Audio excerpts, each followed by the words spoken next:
We'll have a look at this mess. Oh gee.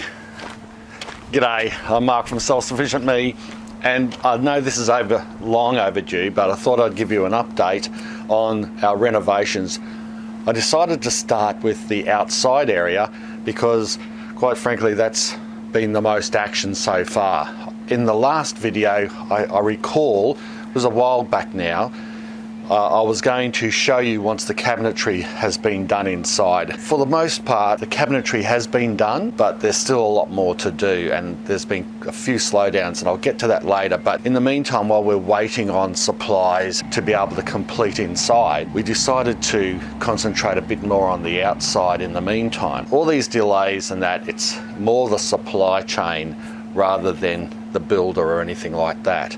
I've been very happy with the workmanship and the builder and the project management.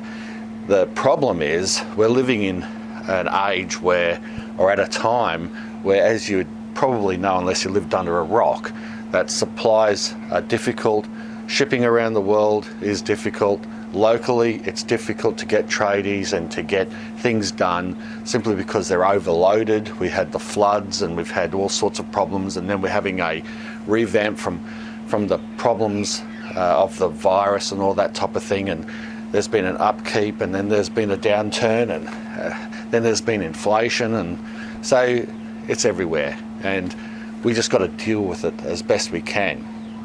So let's just start on the outside. I'm not going to make this very much more long-winded, but you can see behind me we've done a lot of earthworks. This came out of the rain. Nina and I just had a gutful of every time it rained really heavy, which was a lot in this past 12 months, as you mostly know. Every time it rained heavy, we would have our shed flooded in. In particular in February, it was inundated, and we were preparing for these renovations, so we have a lot of goods that we put in our shed, up on a platform thankfully, but nevertheless, the shed was just full of dampness, and it's not good. We're already going to lose a couch or two by the looks of it, which is obviously costly because of mould. Of course, I don't want this to go on in the future, so we took the steps of trying to improve the drainage so that the water doesn't just rush through from the top of our property and through our house and from the top of the driveway, hit this shed, and then pool, and then slowly seep in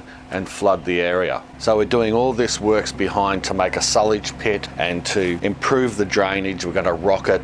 Previously there were garden beds there, and that was not a good thing, especially if it's wood, for termites and also for wood rot and all that type of thing. We inherited that type of setup, and probably years ago I should have got rid of those garden beds, but we just sort of left them there. But now it's a time to do all that work, get that done. This excess dirt behind me, I'm not going to put it to waste because I've got more garden beds that I want to build, so that's going to go into them as fill. None of that's going to waste, and the rocks that I had around those garden beds that were at the front of the shed, I'm going to be utilising them in other areas for landscaping. So that's pretty cool. But yeah, all these things take time and effort to do, of course, and the place is an absolute bomb. But that's the reason for doing that.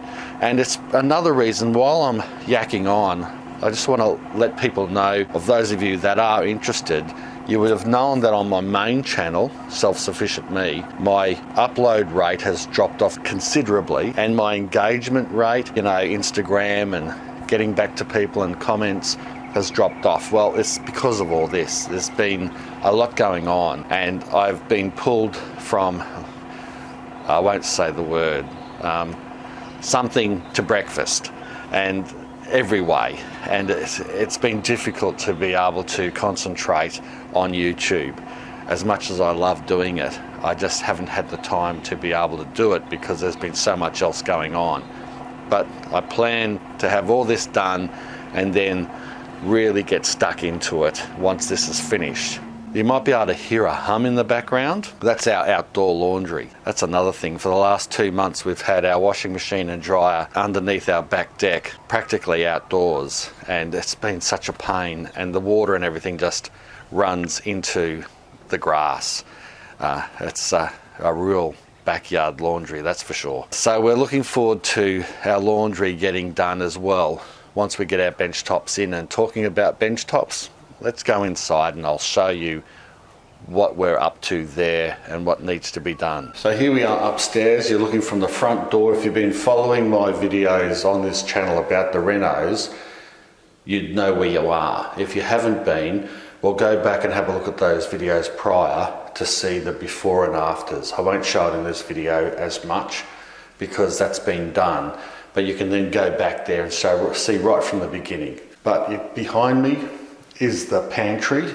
It's been all boarded in. I think that was like that last time. But inside the pantry there has been some significant cabinetry done and a stainless steel bench put in. Right here in the middle is where our island bench is going to go, and behind that is some more drawers. We've got no benching in yet, and hopefully that's coming this week, and that's why I thought it might be interesting to get you a bit of a before and after on that, since that the cabinetry has been in for a while and we've been waiting and waiting for the benches to go on. Once the stone benches are on, well then things should get a little bit quicker after that, because we've got the tradies ready, the plumber and the electrician, to be able to put in the appliances and start getting things done, the sink, so that we can start using our laundry and using our kitchen at least, while, you know, maybe painting and all that, and those finalised things are going ahead. So let's have a look at the pantry, because this is the main thing. The kitchen and pantry is the main thing that we're so excited about, and that I will be doing quite a bit of shooting in that, like cooking and types of videos, preserving types of videos in there, and I think that space is going to be just perfect. And I'm going to make sure the lighting is a lot better than it is at the moment. All right, we're at the entry to the pantry. You see it's dark in there. I'll put a bit of light on, but I've got no actual proper lighting. There's a sliding door that's going to go in here. All right, you're right at the door of the pantry, and can you see the stainless benching? Remember what it was like before? There was pretty much nothing in here, and now we've got this wonderful, they've done such a great job. I'll bring this to you more in the overall pantry showcase once this is all finished. But for now, this is really incredible. We're so happy with the robustness and how good it looks. It's going to be easy clean, preparing meals, making preserves, whatever you want to do in here is going to be such a great space. It goes all the way around. And then also, which aren't in yet, see all these holes, they're going to be all power points all the way along. And so that we can have appliances like a kettle, toaster, maybe a bread maker, a small microwave there, or a juicer, whatever, which we've got lots of appliances because we're such foodies already there to be able to use them, coffee maker, whatever, without having to constantly take up space on the main kitchen benches. We'll have them in here nicely locked away, but still out so that they can be easily used. And then around the tops here, we've got all this open shelving on this side. And this is going to be for your preserves and all that. Nothing's been painted yet. It still needs to be properly corniced and enclosed, and the plasters need to come in. But you get the idea.